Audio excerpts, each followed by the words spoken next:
تسر أسارير وجه صبيح، تسر أسارير وجه صبيح. کل ہم نے آیت نمبر 26 ہو گئی تھی. ہاں یعنی سورہ اصحاب کہف کے واقعے کو ہم نے مکمل کیا تھا،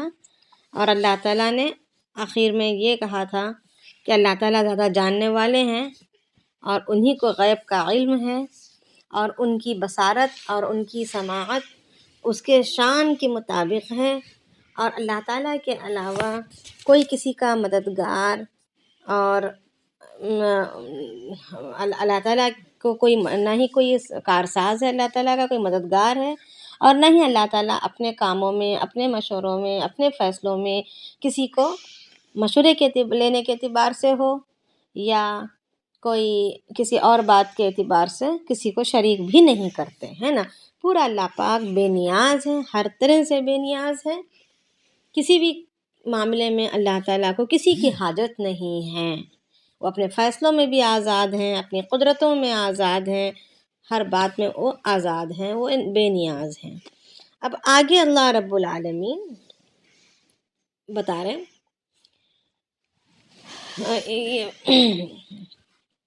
دیکھتے ہیں کیا کہہ رہے ہیں اللہ پاک. اعوذ باللہ من الشیطان الرجیم، بسم اللہ الرحمن الرحیم. وَاتْلُ مَا أُوحِيَ إِلَيْكَ مِن كِتَابِ رَبِّكَ. اب اللہ کے نبی علیہ الصلوۃ والسلام کو اللہ تعالیٰ تعلیم دے رہے ہیں، حکم فرما رہے ہیں کہ وَاتْلُ مَا أُوحِيَ إِلَيْكَ، تم تلاوت کرو جو کچھ میری جانب سے تم پر وحی کی گئی کتاب میں سے،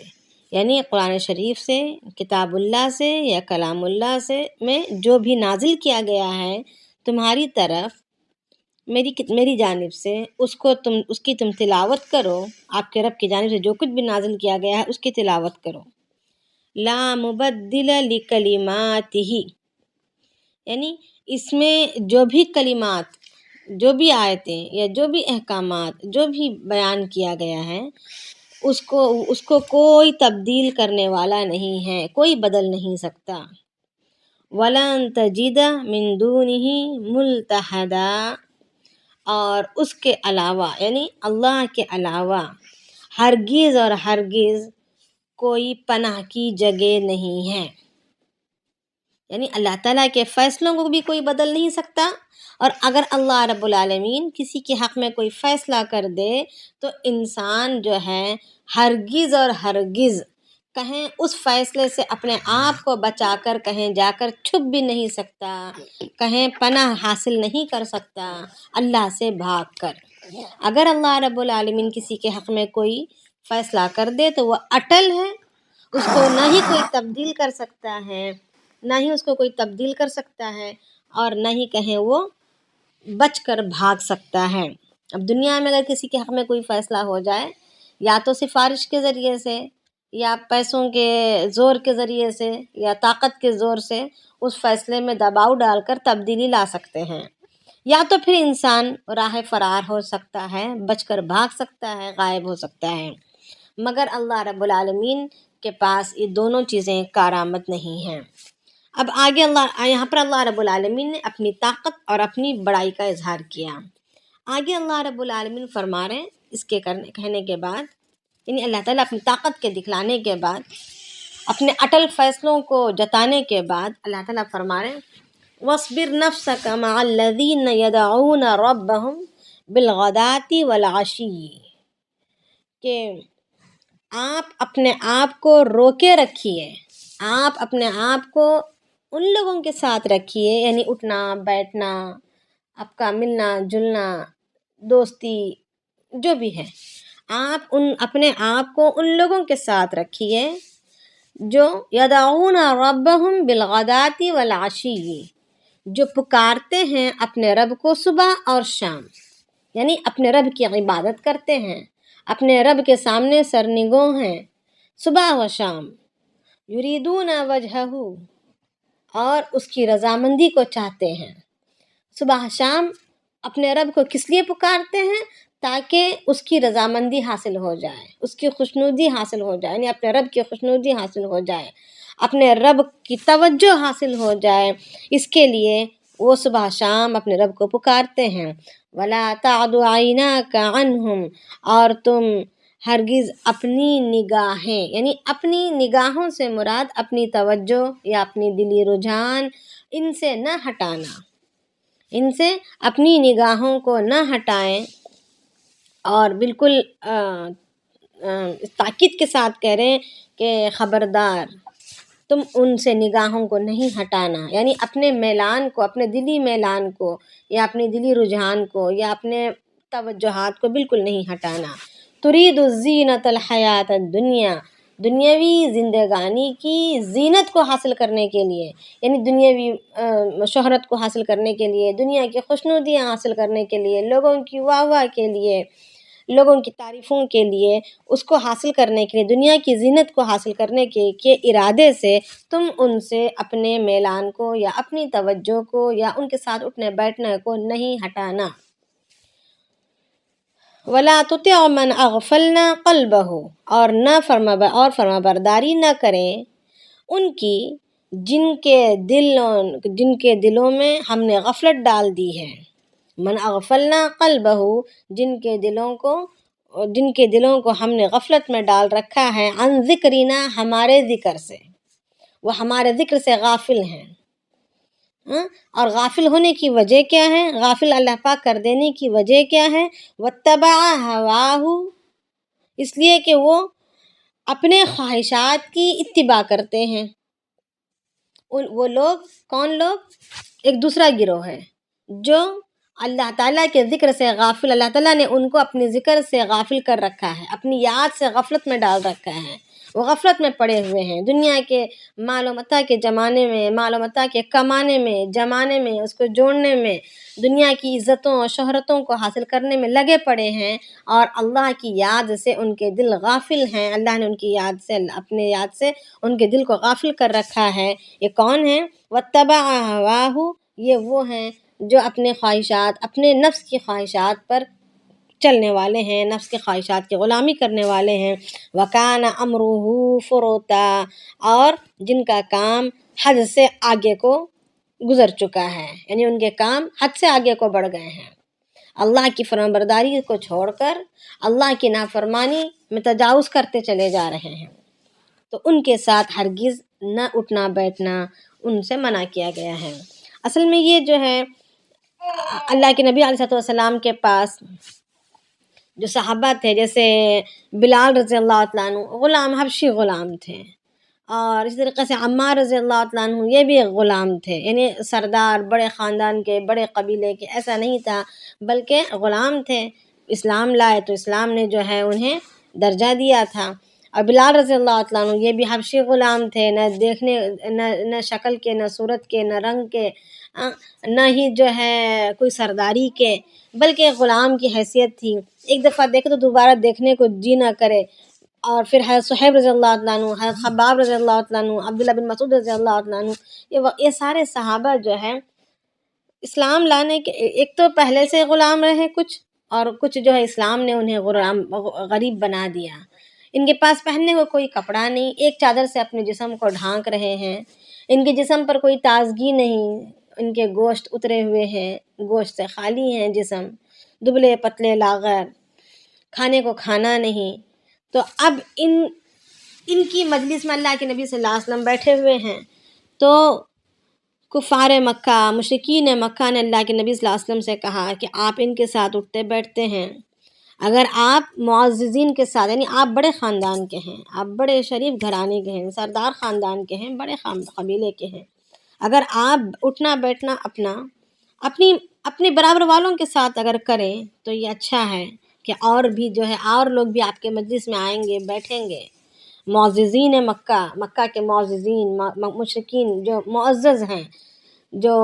عمرا اور وزراء ہیں، سرداری حاصل کیے ہوئے ہیں، وہ لوگ پھر اپنے برابر والے کو دیکھتے ہوئے آ کر آپ کے مجلس میں بیٹھیں گے، اور وہ دین اسلام کو قبول کریں گے، زیادہ دین کا، آپ کے دین کا بھی فائدہ ہوگا۔ تو اللہ کے نبی علیہ السلام اس وقت تو خاموش رہے، مگر اللہ رب العالمین نے آیت نازل فرمائی یہ نعت نازل فرمائی کہ اپنے آپ کو ان لوگوں کے ساتھ روکے رکھو جو دن و رات اللہ کی عبادت میں مشغول ہیں اور صرف اللہ کی رضامندی کو چاہتے ہیں، اور آپ ہرگز ان پر سے توجہ نہ ہٹانا، ان کے ساتھ اپنے میل ملاپ کو نہ ہٹانا، دنیا کی زندگی کی زینت کو حاصل کرنے کے خاطر، اور ان کی نہ ماننا جن کے دلوں کو میں نے غافل کر رکھا ہے۔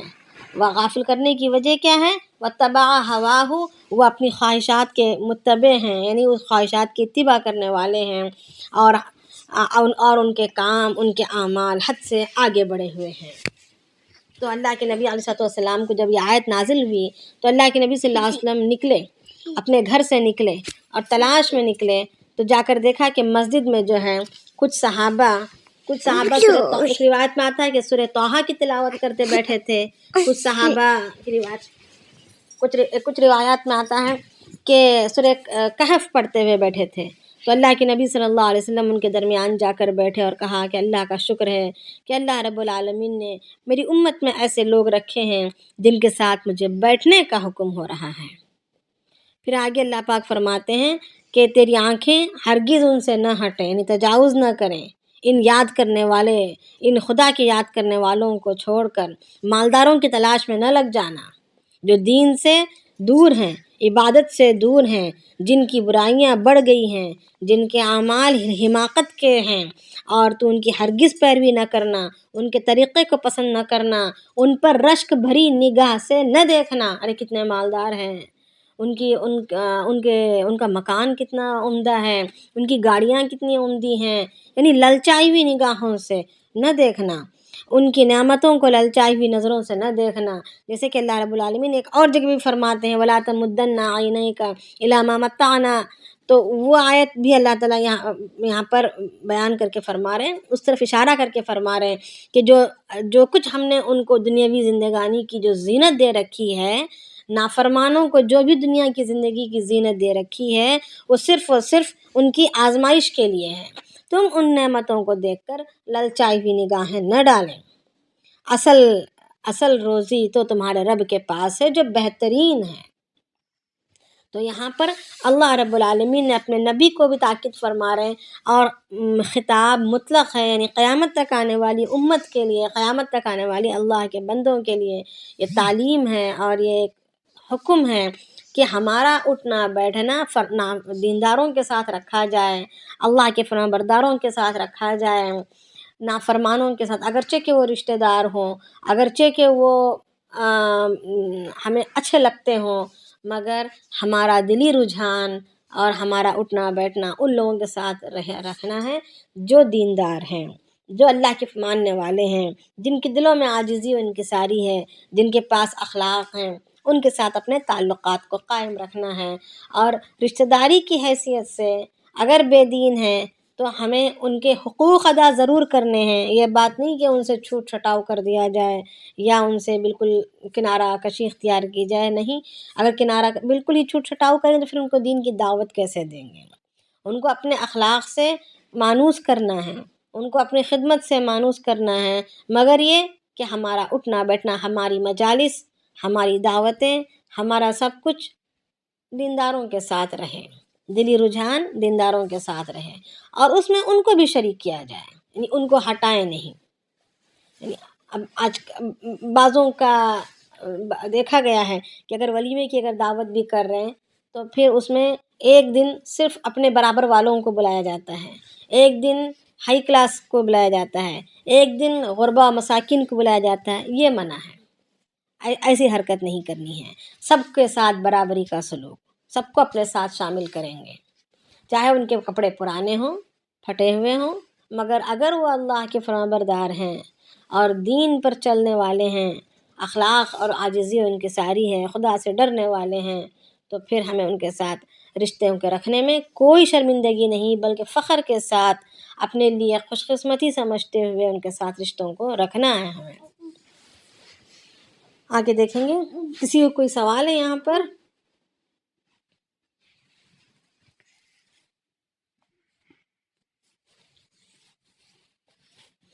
بسم اللہ الرحمن الرحیم۔ وَقُلِ الْحَقُّ مِنْ رَبِّكُمْ فَمَنْ شَاءَ فَلْيُؤْمِنْ ومن شاء فلیکفر، آپ کہہ دو کہ یہ حق ہے میرا تمہارے رب کی جانب سے، یعنی جو بھی تلاوت کی جاتی ہے، جو بھی احکامات قرآن شریف میں نازل کیے گئے ہیں، جو بھی طریقے زندگی جینے کے قرآن نے بتلایا ہے، یہ حق ہے۔ چاہو تو تم ایمان لے آؤ، چاہو تو تم انکار کرو، تم پر کوئی زبردستی نہیں ہے۔ بتلا دیا زندگی کے جینے کا ہر طریقہ، بتلا دیا دوستیاں کس کے ساتھ کرنی ہے، رشتے کس کے ساتھ جوڑنے ہیں، اٹھنا بیٹھنا کس کے ساتھ کرنا ہے، وہ تک بتلا دیا۔ اور اللہ تعالیٰ آگے فرمائے آپ کہہ دو کہ یہ حق ہے تمہارے رب کی جانب سے۔ فمن شاء، جو کوئی چاہے، فلیؤمن، وہ ایمان لے آئے، اور ومن شاء فلیکفر، اور جو چاہے وہ انکار کرے۔ انا اعتدنا للظالمین نارا، بے شک ہم نے تیار کر رکھا ہے گنہگاروں کے لیے آگ کو۔ یعنی بھلائی کس میں ہے، نجات کس میں ہے، کامیابی کس میں ہے، بتلا دی۔ اگر کسی نے اپنے آپ پر ظلم کر لیا، اپنے لیے اگر کسی نے برائی کا راستہ چن لیا یا نافرمانی کا راستہ چن لیا، انکار کر دیا، نہیں ایسے نہیں ہو سکتا ہم سے، اگر انکار کر دیا تو پھر اللہ دنیا میں تو کوئی زبردستی نہیں ہے، مگر آخرت کے تعلق سے اللہ تعالیٰ فرما رہے ہیں انا اعتدنا، بے شک ہم نے تیار کر رکھا ہے للظالمین نارا، گنہگاروں کے لیے آگ کو۔ احاط بہم سرادقها، احاط بہم سرادقها، جس کی دیواریں انہیں گھیر لیں گی، یعنی آگ ہی کی دیواریں ان کو گھیری ہوئی رہیں گی۔ وَإِن يَسْتَغِيثُوا يُغَاثُوا، اگر وہ فریاد رسی کریں، اگر وہ بلبلائیں، گڑگڑائیں، عذاب کی تکلیف کو سہ نہ سک کر فریاد رسی کریں، تو ان کی فریاد رسی کے لیے، یعنی ان کی گڑگڑاہٹ کو پورا کرنے کے لیے، ان کی گڑگڑاہٹ کو پورا کیا جائے گا، بِمَاءٍ، ایسے پانی سے، کالمہلی، جو پگھلے ہوئے تانبے کی طرح ہوگا، کالمہلی یشوی الوجوہ، جو چہروں کو بھون کر رکھ دے گا یا جھلسا کر رکھ دے گا، یعنی ان کی گڑگڑاہٹ پر، ان کے بلبلاہٹ پر، ان کی فریاد رسی پر انہیں ایسا پانی پیش کیا جائے گا جو ایک دم کالا اور گند بھرا ہوا، مہل کہتے ہیں کالا اور گند سے بھرا ہوا، بدبو سے بھرا ہوا، ایک تلچھٹ کی طرح ہوگا، یشوی الوجوہ، جو ان کے چہروں کو جھلسا کر رکھ دے گا۔ بئس الشراب، کیا ہی برا پانی ہے، یعنی پینے کی چیز انہیں جو دی جا رہی ہے، وساءت مرتفقا، اور کیا ہی برا ان کا ٹھکانہ ہے، ان کی کیا ہی بری، مرتفقہ کہتے ہیں آرام گاہ کو، کیا ہی ان کا برا آرام گاہ ہے یا ان کا ٹھکانہ ہے۔ یعنی اللہ رب العالمین آگے اختیار دے دیے، دیکھیں یہ حق ہے تمہارے رب کی جانب سے، مانیں گے تو کامیاب ہو جائیں گے، اگر نہیں مانیں گے تو دنیا میں تو کوئی زبردستی نہیں ہے، تمہاری چاہت ہے، تمہاری مرضی ہے، نہیں مانتے تو نہیں مانیں، انکار کرنا انکار کر لیں، مگر اس انکار کے بدلے میں ہمارے پاس ہم نے آگ تیار کر رکھی ہے، جو اس کی دیواریں بھی آگ کی ہیں، یعنی اگر اس آگ سے اگر باہر کو نکلیں گے تو نجات نہیں پائیں گے، بلکہ باہر کو نکلیں گے بھی تو آگ ہی کی دیواریں اس کو گھیرے میں لی ہوئی ہوں گی، باہر بھی نہیں نکل سکیں گے، اور جب تکلیف کی شدت کی وجہ سے فریاد رسی کریں گے تو ان کی فریاد رسی کے لیے ان کو ایسا گند پانی، جو روایتوں میں آتا ہے کہ جہنمیوں کے خون اور پیپ کا ملا ہوا گند بدبودار سڑا ہوا پانی، اور وہ ابلتا ہوا رہے گا، اس کو پیش کیا جائے گا، جو ان کے چہرے کے قریب لے جاتے ہی ان کے چہروں کو بھون کر رکھ دے گا یا جھلسا کر رکھ دے گا۔ اب آگے اللہ تعالیٰ خود فرما رہے ہیں بئس الشراب، کیا ہی برا پانی ہے اور کیا ہی برا ان کا ٹھکانہ ہے۔ حدیث شریف میں آتا ہے کہ جو جہنم کی جو 4 دیواری ہے، اس کی چوڑائی، یعنی اس دیوار کی موٹائی، اب دیوار کتنے ہو سکتی ہے، 10 انچ کی ہو، 12 انچ کی ہو دنیا کے اعتبار سے، مگر جہنم کی جو دیوار ہوگی وہ آگ ہی کی ہوگی، اور وہ جہنم کی جو دیوار ہے اس کی چوڑائی، یعنی اس کی موٹائی 40 سال کے مسافت کی ہوگی، یعنی ایک تیز رفتار سواری لگاتار 40 سال دوڑتا رہے تو جس دوری تک جا کر پہنچے گا اتنی موٹائی اس دیوار کی ہوگی اور وہ چاروں طرف سے وہ دیوار گھیری ہوئی ہوگی۔ اور روایت میں آتا ہے کہ سمندر بھی جہنم ہی کی مانند ہے۔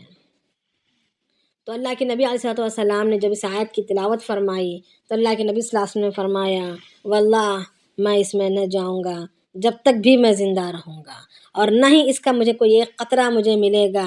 اور اس کے بعد فرماتے ہیں کہ زیتون کے تیل کو اگر خوب پکایا جائے تو نیچے جو تلچھٹ قائم ہوگی اس قسم سے یہ ہوگا جیسے خون اور پیپ بے حد گرم ہوا ہے۔ ایک دفعہ عبداللہ بن مسعود رضی اللہ تعالیٰ عنہ نے سونا پگھلایا، جب وہ سونا پگھلایا تو وہ پانی کی طرح پگھل گیا اور وہ ابل رہا تھا۔ تو حضرت عبداللہ بن مسعود رضی اللہ عنہ نے فرمایا جو مہل قرآن سورہ کہف میں جو مہل کالمہلی جو بولا جا رہا ہے، مہل کہلا جا رہا ہے، وہ اسی طریقے سے ابلتا ہوا گاڑھا ہوگا اور جہنم کا پانی سیاہ رہے گا، یعنی جہنم کی ہر چیز سیاہ کالی ہوگی، وہاں کے اس میں کوئی روشنی نہیں۔ جہنم کی آگ بھی کالی، جہنم میں جو پینے کو دیا جائے گا وہ بھی کالا، یعنی ہر چیز کالا۔ پھر اس کے بعد جب یہ گند چیز جب پینے کو دی جائے گی اور مارے تکلیف کے مارے پریشانی کے کچھ سمجھ نہیں آئے گا، جو بھی پینے کو مل رہا ہے پی لے رہا ہے، جیسے یہ پیے گا تو اس کی کھال، اس کی گرمائش سے اس کے جسم کی کھال ایسے اتر جائے گی اس کے جسم سے اس انسان کے کہ اگر کوئی انسان اس پڑے ہوئے کھال کو دیکھ لے گا تو بھی اس انسان کو پہچان لے گا، یعنی پورے طور سے اتر جائے گی، سیدھے سیدھے اتر جائے گی، تو صرف کھال کو دیکھ کر بھی کوئی پہچان لے گا کہ یہ کس کی کھال ہے اور یہ کون ہے۔ اور حدیث شریف میں آتا ہے کہ جب بندہ وہاں پر بھوک کی شکایت کرے گا، اب پیاس کی شکایت کر رہا ہے یا تکلیف کی شکایت کر رہا ہے تو مہل دیا جا رہا ہے، اور جب بھوک کی شکایت کرے گا تو اس کو ایسے کھانے کے مطلب زقوم کا پھل دیا جائے گا جو کانٹے دار ہوگا، جیسے ہی وہ کھائے گا مارے تکلیف کا کھائے گا تو اس کی آنتیں کٹ جائیں گی، اس کی آنتیں اندر سے کٹ جائیں گی، اور جس کی وجہ سے پھر وہ پانی کو پکارے گا۔ ایک حدیث شریف میں آتا ہے کہ اس کا پکارنا تقریباً 1000 سال تک ہوگا، کہ پکارتا رہے گا، پھر فرشتہ آئے گا، 1000 سال کے بعد فرشتہ آئے گا اور پوچھے گا کہ کیوں چیخ رہا ہے، تو وہ کہے گا کہ مجھے بھوک لگی ہے یا پانی پیاس لگی ہے، جو بھی ہے اس کی فریاد، تو جا کر اللہ رب العالمین سے کہے گا کہ اللہ وہ پانی کا طلب کر رہا ہے یا کھانے کا طلب کر رہا ہے، تو اللہ تعالیٰ فرمائیں گے کہ جانے دو، اس کے کان میں میرے منادی کی آواز، میری آواز دن میں 5 دفعہ پڑتی تھی، وہ اس کی طرف توجہ نہیں دیتا تھا، آج اس کی آواز پر بھی ہم توجہ نہیں دیں گے۔ اس طریقے سے جواب دیا جائے گا۔ پھر کئی دفعہ کے بعد اس کو جو کھانے کو ملے گا وہ زقوم کا پھل ہوگا جس سے آنتیں کٹ جائیں گے، حلق میں کانٹا اٹک جائے گا، پھر پکار کے پانی ملے گا تو وہ یہ جہنمیوں کا خون اور پیپ جمع ہوا گند پانی جس کو مہل کہا جا رہا ہے وہ دیا جائے گا۔ تو آگے اللہ رب العالمین اب نیکوکاروں کا، جنہوں نے مان لیا، حق کو حق جانا اور اللہ رب العالمین کی محبت میں گرفتار ہوئے اور اللہ رب العالمین کے ہر حکم کو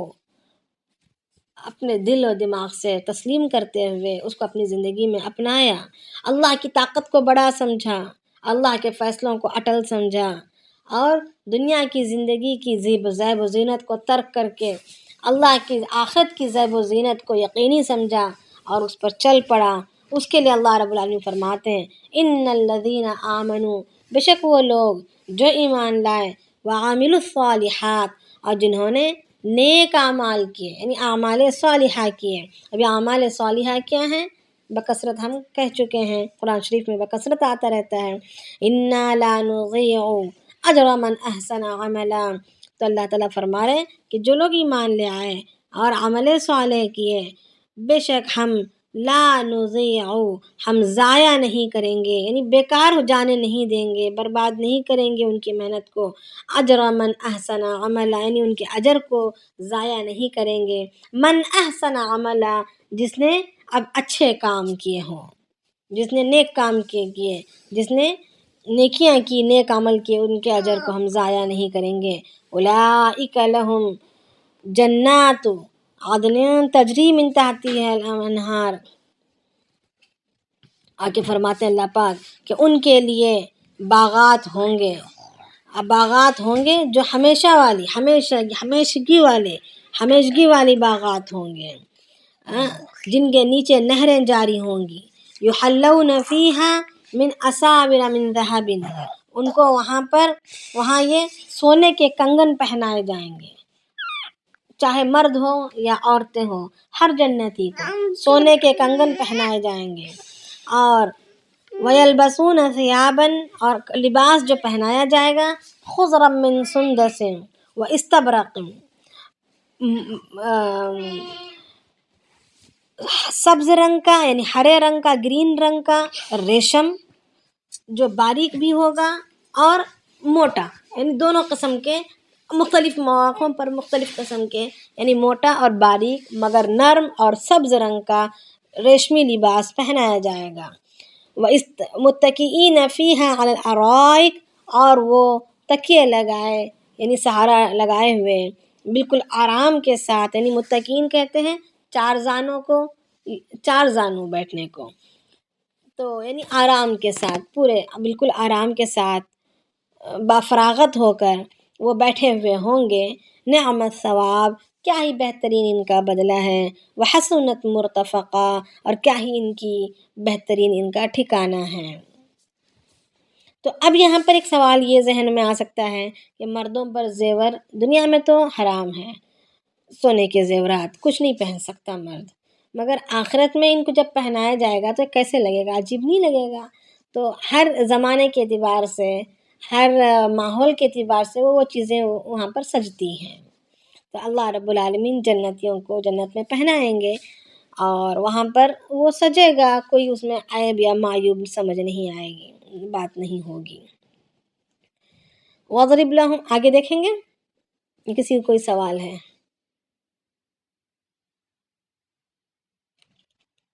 میری آواز آ رہی ہے آپ لوگوں تک؟ جی السلام جی آگے چلنا ہے؟ جی جی بسم اللہ الرحمن الرحیم۔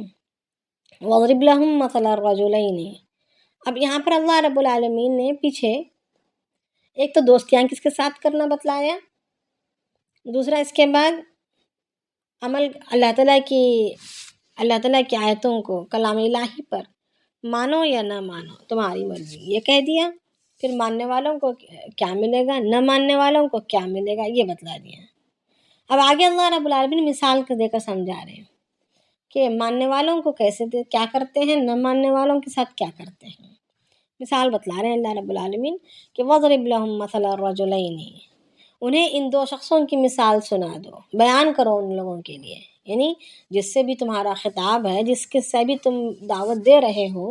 ان کو مثال بیان کرو۔ مثل الرجلین، مثال دو بندوں کی، دو شخصوں کی، جعلنا لأحدہما جنتین من اعناب، ان میں سے ایک کے لیے ہم نے دو باغ عنایت کیے تھے، من اعناب انگور کا، وحففناہما بنخل اور اس کو ہم نے گھیر رکھا تھا کھجور کے باغ سے، کھجور کے درختوں سے اس انگور کے باغ کو گھیر رکھا تھا، وجعلنا بینہما زرعا اور اس کھجور کے باغ اور کھجور کے درختوں کے گھیراؤ اور انگور کے باغ کے درمیان ہم نے کھیتی کو بھی پیدا کر دیا تھا، لہلہاتی ہوئی سبز کھیتی بھی تھی، کلتا الجنتین آتت اکلہا اور دونوں باغات اپنے پھل، اپنے میوے یا اپنا جو بھی اگانا ہے اپنا بہت بہترین طریقے سے پورا اگاتے تھے، وَلَمْ تَظْلِمْ مِنْهُ شَيْئًا اور اس میں سے کوئی کمی نہیں ہوتی تھی، یعنی نہ کھجور کھجور کے درخت کم کھجور دے رہے ہیں ایسا بھی نہیں، انگور کم دے رہا ہے نہیں ایسا بھی نہیں، کھیتیاں فصل کم لاتی ہیں ایسا بھی نہیں، بلکہ پورا پورا ہر کوئی پورا پورا ادا کر رہے تھے، اپنے اپنے سبزے کو اپنے پھلوں کو پورا پورا ادا کر رہے نکال رہے تھے، اور کوئی کچھ کمی نہیں کر رہے تھے۔ وَفَجَّرْنَا خِلَالَهُمَا نَهَرًا، اور ہم نے ان باغوں کے درمیان نہر بھی جاری کر رکھی تھی، نہر بھی، جنتینی کو اس میں کھیتیاں بھی تھی نا، کلتل جنتینی ہاں ہاں ہاں ہاں، کلتل جنتین نہیں، وجعلنا بینہما زرعا، ہم نے ان دونوں کے درمیان کھیتی بھی پیدا کر دی تھی، زرعا کھیتی ہے، کلتل جنتین یعنی ان دونوں باغوں کے درمیان، یہ دونوں باغ، کلتل جنتین یہ دونوں باغ، آتت اکلہا لے آتے تھے اپنے کھانے کی چیزوں کو، یعنی میووں کو، یعنی جو پھل اگانا ہے ان کو، ان پھلوں کو پورا اگاتے تھے، ولم تظلم منہ، اور اس شیئا، اور اس میں سے کوئی کمی نہیں کرتے تھے، کچھ بھی کمی نہیں کرتے تھے، یعنی ہر درخت، ہر بیل، ہر کھیتی کا پودا برابر اپنے میووں کو برابر اگا رہا تھا، اپنی فصل کو برابر اگا رہا تھا۔ وفجرنا، اور ہم نے جاری کر دی تھی، خلالہما نہرا، ان کے درمیان ایک میٹھے پانی کے نہر کو بھی جاری کر رکھی تھی، یعنی ہر قسم کی نعمتیں اللہ نے دے دی تھی، پھل بھی ہے، یعنی اور کھیتی بھی ہے، پانی بھی ہے، ہر چیز موجود ہے کھانے پینے کے اعتبار سے۔ وَكَانَ لَهُ ثَمَرٌ، اور الغرض اس کے پاس بہت زیادہ پھل موجود تھے۔ فقال، تو اس نے کہا، لصاحبہ، اپنے ساتھی کے لیے، دو شخص تھے نا، تو ان میں سے ایک کو یہ سب کچھ ملا تھا، اس روایتوں میں آتا ہے کہ اس کو اولادیں بھی تھیں، اس کے پاس نوکر چاکر بھی بہت زیادہ تھے، اس کے پاس مویشی بھی بہت زیادہ تھے، ہر طرح کی نعمتیں اللہ نے اس کو مال سے خوب نوازا تھا، اور ہر طرح کی نعمتیں اس کے پاس مہیا تھی۔ پھر ایک اور جو اس کا ساتھی تھا، اس کا دوست تھا، اس کو اللہ رب العالمین نے اتنا کچھ نہیں دیا تھا، اس کے پاس کمی تھی۔ فقال لصاحبہ، اس نے کہا اپنے ساتھی کے لیے، یعنی اپنے دوست کے لیے، وہو یحاورہ، باتوں باتوں میں اپنے ساتھی سے کہا کہ انا اکثر منک مالا واعز نفرا، میں تجھ سے زیادہ مالدار ہوں، مال کے اعتبار سے، اور عزت اور مرتبے کے اعتبار، واعز نفرا، اور عزت اور مرتبے کے اعتبار سے بھی میں تجھ سے زیادہ ہوں، یعنی ہر اعتبار سے، مال بھی میرے پاس زیادہ ہے، اور عزت اور مرتبہ بھی میرے پاس زیادہ ہے۔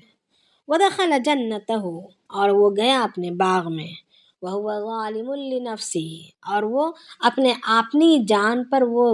ظلم کرنے والا تھا، یعنی اپنی جان پر وہ، اپنی جان کے لیے وہ ظالم تھا، سے مراد اپنے آپ پر وہ ظلم کرنے والا تھا، سے مراد یہ ہے کہ وہ دعوت دے رہا تھا عذاب کو، اپنے حرکتوں سے، اپنے اترانے سے، اپنے اکڑ سے، اپنے گھمنڈ سے، اپنے تکبر سے اور فخریہ باتوں سے وہ دعوت دے رہا تھا اللہ تعالیٰ کے عذاب کو، خود ہی کر رہا ہے نا۔ تو قال، تو اس کا دوست کہا، اسی نے کہا کہ مطلب اپنے باغ میں داخل ہوا، وہو ظالم لنفسہ، اس حال میں کہ اتراتے ہوئے، گھمنڈ کرتے ہوئے، اپنے آپ پر ظلم کرتے ہوئے، اور کہنے لگا، ما اظن ان تبید هذه ابدا، میں گمان نہیں کرتا کہ کسی وقت بھی برباد ہوگا، یعنی اتنا تر و تازہ، لہلہاتا ہوا سرسبز و شاداب باغ، پھر لہلہاتی ہوئی کھیتی، پھر پانی کی نہر، مجھے نہیں لگتا کہ یہ کبھی برباد ہوگا، مجھے نہیں لگتا کہ اس میں کبھی نقصان آئے گا، کیونکہ بالکل ایک پائے تک، ایک کامیاب درجے تک وہ پہنچا ہوا ہے۔ وما اظن الساعۃ قائمہ، اور میں یہ بھی گمان نہیں کرتا کہ قیامت آئے گی، قیامت وغیرہ کوئی آنے والی ہے، یہ بھی مجھے اس کا بھی مجھے کوئی یقین نہیں ہے۔ وَلَئِن رُدِدتُّ إِلَىٰ رَبِّي، اگر بالفرض قیامت آ بھی جائے، اگر بالفرض قیامت آ بھی جائے اور میں لوٹا دیا جاؤں میرے رب کے پاس، یعنی اللہ تعالیٰ کے پاس اگر میں کھڑا بھی ہونا پڑے، مجھے لوٹ کر مر کے پھر قیامت آ گئی، پھر مجھے اللہ تعالیٰ کے سامنے اگر کھڑا ہونا پڑے، یعنی وَلَئِن رُدِدتُّ إِلَىٰ رَبِّي، اگر میں بالفرض اپنے رب کے سامنے دوبارہ کھڑا کر دیا جاؤں یا لوٹا دیا جاؤں، لَأَجِدَنَّ خَيْرًا مِّنْهَا مُنْقَلَبًا، کہ ضرور بضرور وہاں پر بھی مجھے اس سے زیادہ ملے گا۔ جتنا خوبصورت باغ مجھے یہاں دیا ہے اللہ نے، میرے رب نے، جتنی خوبصورت کھیتی اور لہلہاتا ہوا باغ، پھر پانی کی نہریں، جو بھی نعمتیں دنیا میں مجھے دی ہیں، اس سے بہتر مجھے وہاں پر دے گا۔ ایک تو یہ کیا ہے اصل میں، اسے امید اللہ تعالیٰ کی ذات پر ہے۔ ایک تو قیامت تو نہیں آئے گی، مگر اگر آ بھی گئی اور میں چلا بھی جاؤں اللہ کے سامنے تو مجھے ضرور وہ دے گا۔ اس کا گمان یہ تھا کہ مجھ سے اللہ میرا راضی ہے، تبھی مجھے اتنا مال، اتنی دولت، اتنا عیش و عشرت کے سامان مجھے اللہ نے دیے ہیں، وہ مجھ سے راضی اور مجھ سے خوش ہے، اگرچہ کہ میرے اندر گھمنڈ جتنا بھی ہو، اگرچہ کہ میں نافرمان کیوں نہ ہوں، مگر اللہ میرا راضی ہے۔ جیسے آج کل ہمارا دستور ہے کہ مکانات بنا لیتے ہیں اور کہتے ہیں کہ ھذا من فضل ربی، یہ میرے رب کے فضل سے ہے۔ ہماری زندگیاں فضل کے لائق ہیں یا فضل کے نہیں لائق ہیں، ہم سے اللہ ہمارا راضی ہے یا ناراض ہے، اس طرف توجہ نہیں رہتی، بلکہ یہ ہے کہتے ہیں کہ یہ ہمارے رب کے فضل سے ہیں۔ تو اسی طریقے سے اس کا یہ کہنا تھا کہ جو بھی مجھے دیا گیا ہے یہ میرے رب مجھ سے راضی اور خوش ہو کر دیا ہے، اگر میں دوبارہ لوٹ کر جاؤں گا تو وہاں پر بھی مجھے اس سے بہتر اللہ پاک مجھے دیں گے، اس سے بہتر مجھے وہاں دیں گے۔ جب اس کے ساتھی نے سنا، جو فرمانبردار تھا مگر غریب تھا، جب اس نے سنا، قال له صاحبه، تو اس کا ساتھی نے کہا اس کو، وهو يحاوره، یعنی اس سے باتیں کرتے ہوئے، باتوں باتوں میں ہی، اکفرت بالذی خلقک من تراب، کیا تو انکار کرتا ہے اس ذات کا، یعنی فرمانبرداری کے معاملے میں تو اس کے احکامات کا انکار کرتا ہے، اس کی فرمانبرداری نہیں کرتا، منمانی زندگی گزار رہا ہے، اس کا جس نے تجھ کو مٹی سے پیدا کیا، کیا ایسے کا انکاری بن کر جی رہا ہے؟ ایسے کی فرمانبرداری سے انکار کرتا ہے جس نے تجھ کو مٹی سے پیدا کیا، ثم من نطفہ، پھر نطفے سے پیدا کیا، ثم سواک رجلا، پھر تجھ کو پورا ٹھیک ٹھاک آدمی بنا کر کھڑا کر دیا، لیکن هو اللہ ربی، لیکن میں ایسا نہیں ہوں، میں کیا ہوں؟ میں تو عقیدہ رکھتا ہوں، لیکن مگر میں هو اللہ ربی، میں وہ ہوں جو میرا رب اللہ ہے، میں رب کو مانتا ہوں، ولا اشرک بربی احدا، اور میں میرے رب کے میں کسی ذات کو شریک نہیں کرتا، میں اپنے ایمان میں پختہ ہوں، میں اپنے عقیدے میں پختہ ہوں، اور عقیدے میں پختہ ہونا اس بات کی، یعنی اعمال کی پختگی عقیدے کی پختگی کو ظاہر کرتا ہے۔ تو اب یہاں پر یہی کہہ رہا ہے کہ میں میرے کسی معاملے میں میرے رب کے ساتھ میں شریک نہیں کرتا، اور میں یہی عقیدہ رکھتا ہوں کہ وہ میرا رب ہے، وہی میرا پالنے والا ہے۔ وَلَوْلَا إِذْ دَخَلْتَ جَنَّتَكَ قُلْتَ مَا شَاءَ اللَّهُ لَا قُوَّةَ إِلَّا بِاللَّهِ، اور آگے اس نے کہا، اس کے دوست نے کہا کہ جب تو داخل ہو باغ میں تو کیوں نہیں کہتا کہ یہ جو کچھ ہے اللہ نے چاہا ہے تو دیا ہے، لا قوت الا باللہ، اور کوئی طاقت نہیں مگر سوائے، کسی کی کوئی طاقت نہیں ہے سوائے اللہ کی مدد کے، یعنی اللہ اگر کسی کی مدد کرے اسی کو طاقت مل سکتی ہے، اگر اللہ مدد کرنے پر نہ آئے تو کسی کو کوئی طاقت نہیں ہے۔ یعنی ہمارا اپنا ذاتی مال ہماری طاقت نہیں بن سکتا، ہماری ذاتی اولاد ہماری طاقت نہیں بن سکتی، ہمارے عہدے، ہماری کرسیاں، ہماری شہرتیں ہماری طاقت نہیں بن سکتی۔ جب کسی کا طاقت اللہ بن جائے تو ہی طاقت مل سکتی ہے، اس کے علاوہ طاقت نہیں مل سکتی۔ لا حول ولا لا قوت الا باللہ، نہیں ہے طاقت کسی کے لیے، یعنی نہ مال میں، نہ اولادوں میں، نہ عزتوں میں، نہ شہرتوں میں، نہ ہماری کرسیوں میں، کسی میں کوئی طاقت نہیں ہے سوائے اللہ کے۔ تو اس نے ایک بات یہ کہی کہ ماشاء اللہ، جب تو داخل ہو جائے باغ میں تو تیرے باغ کو جب دیکھ کر خوش ہو رہا ہو تو بجائے اترانے کے، بجائے فخر کرنے کے، تو کیوں نہیں کہتا ماشاء اللہ، یعنی اور ساتھ میں لا قوت الا باللہ، ان ترانی انا اقل منک مالا وولدا، ضرور تو دیکھ رہا ہے کہ میں تجھ سے کم ہوں، مال میں بھی اور اولاد میں بھی، تو دیکھتا ہے کہ میں اگرچہ کہ تو کم ہوں تجھ سے مال اور اولاد میں. فعسى ربي أن يؤتيني خيرا من جنتك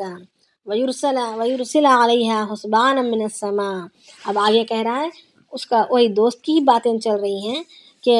مگر بہت زیادہ ممکن ہے، یہ میں امید رکھتا ہوں کہ میرا رب، فعسا میں امید کرتا ہوں، ربی کہ میرا رب، ان یؤتینی خیرا من جنتک کہ مجھے ضرور وہ عطا کرے گا،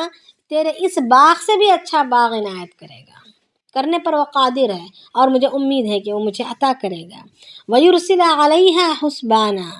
اور اس پر یعنی تیرے اس باغ پر جس کو دیکھ کر تو خوش ہوتا ہے اور یہ سمجھ رہا ہے کہ یہ کبھی برباد نہیں ہوگا، تیرا یہ گمان ہے کہ کبھی برباد نہیں ہوگا اور یہ تیری محنت کا نتیجہ ہے، تو یہ کبھی بھی اللہ پاک آسمانی عذاب بھیج سکتا ہے اس پر. من السماء، آسمان سے عذاب بھیج سکتا ہے. فتصبح صعیدا زلقا، پھر یہ چٹیل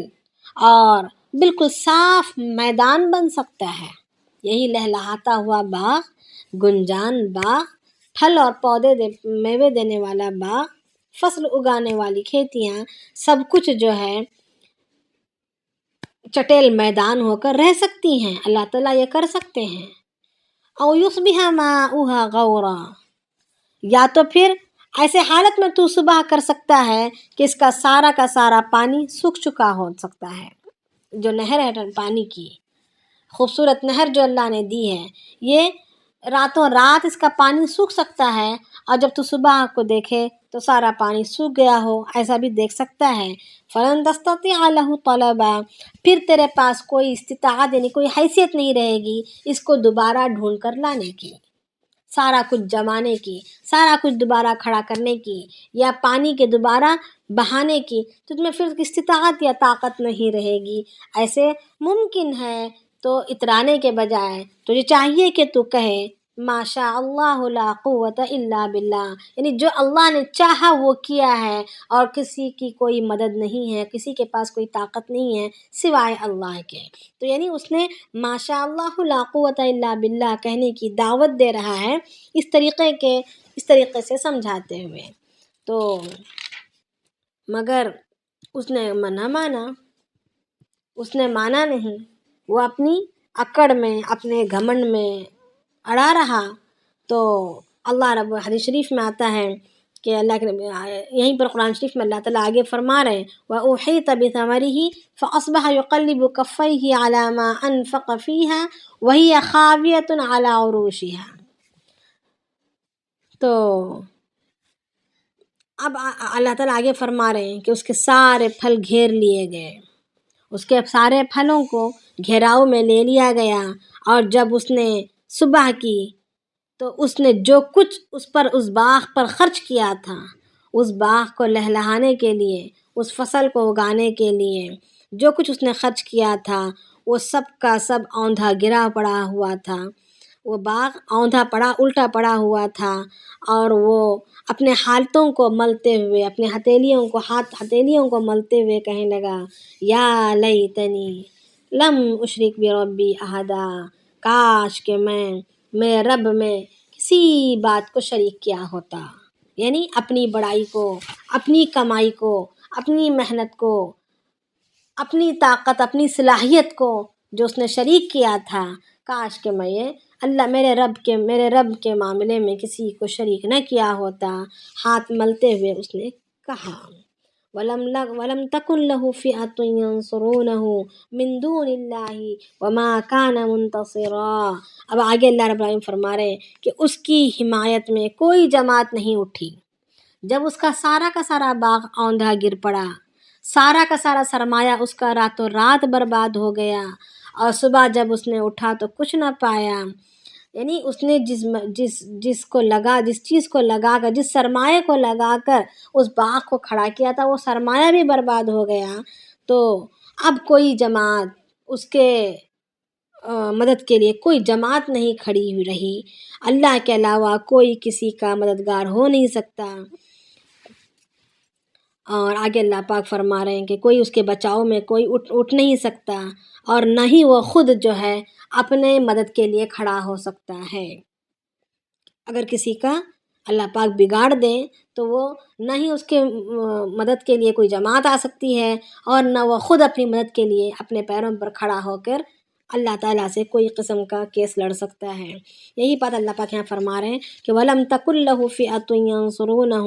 اس کی حمایت میں، اس کی مدد میں کوئی جماعت نہیں اٹھی کہ اللہ سے اس کا بچاؤ کروائیں۔ وَمَا كَانَ مُنْتَصِرًا، اور نہ ہی وہ خود اپنی مدد کے لیے کھڑا ہو سکا۔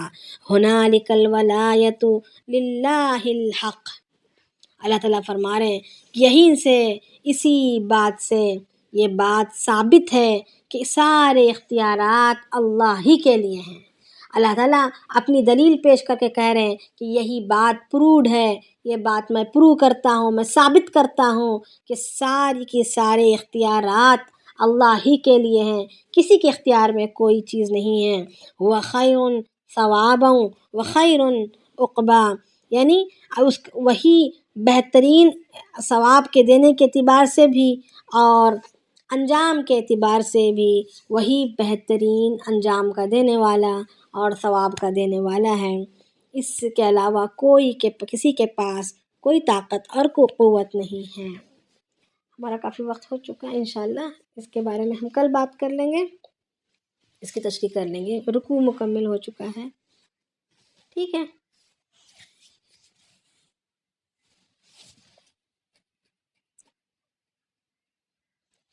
سمجھ آئے؟ آج جلدی ہو گیا، تیز تو نہیں ہوا ہمارا؟ سمجھ تو آ گیا الحمدللہ، بس لکھنے میں تھوڑا لکھتے رہ گئے، کوئی بات نہیں۔ سبحان اللہ وبحمدہ، سبحانک اللہم وبحمدک، نشہد ان لا الہ الا انت، نستغفرک ونتوب الیک۔ سبحان ربک رب العزۃ عما یصفون،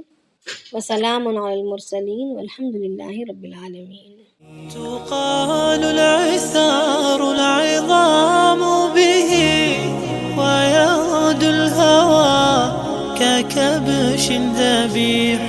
بذكر الإله تطيب الحياة، تسر أسارير وجه صبيح، تسر أسارير وجه صبيح.